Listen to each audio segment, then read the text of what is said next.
സ്വപ്നങ്ങൾ യാഥാർത്ഥ്യമാക്കുവാൻ ഏറ്റവും അനുയോജ്യമായ പാത കണ്ടെത്തൂ. മാർ ഏലിയാസ് കോളേജിനൊപ്പം. കോതമംഗലത്ത് നിന്നും പെരുമ്പാവൂരിൽ നിന്നും 10 കിലോമീറ്റർ അകലെയുള്ള പ്രകൃതി രമണീയമായ കോട്ടപ്പടി എന്ന ഗ്രാമത്തിലാണ് മാർ ഏലിയാസ് കോളേജ് സ്ഥിതി ചെയ്യുന്നത്. അണ്ടർ ഗ്രാജുവേറ്റ് മുതൽ ബിരുദാനന്തര പ്രോഗ്രാമുകൾ വരെ നിങ്ങൾക്കായി ഒരുക്കിയിരിക്കുന്നു. ഒപ്പം ഇഷ്ട ആഡ് ഓൺ കോഴ്സുകളും തിരഞ്ഞെടുക്കാം.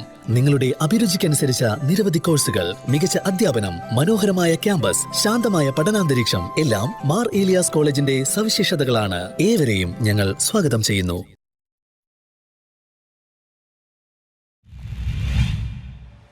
സംസ്കൃത സർവകലാശാലയിൽ വിവർത്തന പഠനകേന്ദ്രം ആരംഭിക്കുമെന്ന് മന്ത്രി. ശ്രീശങ്കരാചാര്യ സംസ്കൃത സർവകലാശാലയിൽ വിവർത്തന പഠനകേന്ദ്രം ആരംഭിക്കുമെന്ന് ഉന്നത വിദ്യാഭ്യാസ സാമൂഹ്യനീതി വകുപ്പ് മന്ത്രി ഡോക്ടർ ആർ ബിന്ദു പറഞ്ഞു. ഉന്നത വിദ്യാഭ്യാസ മേഖലയുടെ ഗുണനിലവാരം വർദ്ധിപ്പിക്കാനും രാജ്യാന്തര നിലവാരത്തിലുള്ള അത്യാധുനിക ഗവേഷണം വികസിപ്പിക്കാനുമായി മികവിന്റെ കേന്ദ്രങ്ങളിൽ ഒന്നായി ആരംഭിക്കുന്ന കേരള ലാംഗ്വേജ് നെറ്റ്വർക്കിന്റെ ഉപകേന്ദ്രമായി ആയിരിക്കും ശ്രീ ശങ്കരാചാര്യ സംസ്കൃത സർവകലാശാലയിൽ വിവർത്തന പഠനകേന്ദ്രം തുടങ്ങുന്നതെന്ന് മന്ത്രി ഡോക്ടർ ആർ ബിന്ദു പറഞ്ഞു.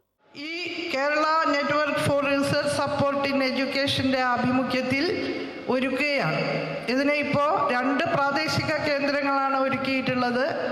ഒന്ന് തിരുവനന്തപുരം വിമൻസ് കോളേജിലാണ്, മറ്റൊന്ന് കണ്ണൂരിലെ പയ്യന്നൂർ ക്യാമ്പസിലാണ്, കണ്ണൂർ സർവകലാശാലയുടെ. സ്ത്രീ പുരുഷൻ എന്ന റിജിഡ് കാറ്റഗറീസിൻ്റെ അപ്പുറത്തേക്ക് പോകുന്ന സ്വത്വങ്ങളുള്ള ട്രാൻസ്ജെൻഡേഴ്സിൻ്റെ ജീവിതം, ഇതൊക്കെ തന്നെ വലിയ വെല്ലുവിളികളുടെയും പ്രതിസന്ധികളുടെയും നടുവിലൂടെയാണ് മുന്നോട്ട് പോകുന്നത്. വരമ്പുകൾ മാഞ്ഞു പോകുകയും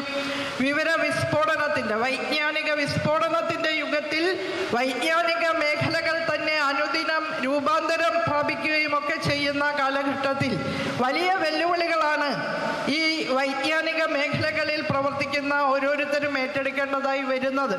നമ്മുടെ ഉന്നത വിദ്യാഭ്യാസ സ്ഥാപനങ്ങൾ, സർവകലാശാലകൾ, കോളേജുകൾ. റോജി എം ജോൺ MLA അധ്യക്ഷനായിരുന്നു. Vice chancellor professor KK Geethakumari മുഖ്യ പ്രഭാഷണം നടത്തി. സിൻഡിക്കേറ്റ് അംഗങ്ങളായ സംഘാടക സമിതി ചെയർമാൻ അഡ്വക്കേറ്റ് KS അരുൺകുമാർ, സംഘാടക സമിതി general convener R Ajayan, Kerala സംസ്ഥാന ഉന്നത വിദ്യാഭ്യാസ council member secretary doctor Rajan Varghese, registrar doctor Mothi George, ഗ്രാമപഞ്ചായത്ത് പ്രസിഡന്റ് ഷെയ്ജിൻ തോട്ടപ്പള്ളി, ജില്ലാ പഞ്ചായത്ത് അംഗം ശാരദാ മോഹൻ, ബ്ലോക്ക് പഞ്ചായത്ത് അംഗം മേരി ദേവസിക്കുട്ടി എന്നിവർ പ്രസംഗിച്ചു. സർവകലാശാലയിലെ ഫൈൻ ആർട്സ് ബിരുദ വിദ്യാർത്ഥികൾ തയ്യാറാക്കിയ painting vice chancellor professor KK Geethakumari ഉപഹാരമായി മന്ത്രി ഡോക്ടർ ആർ ബിന്ദുവിന് നൽകി.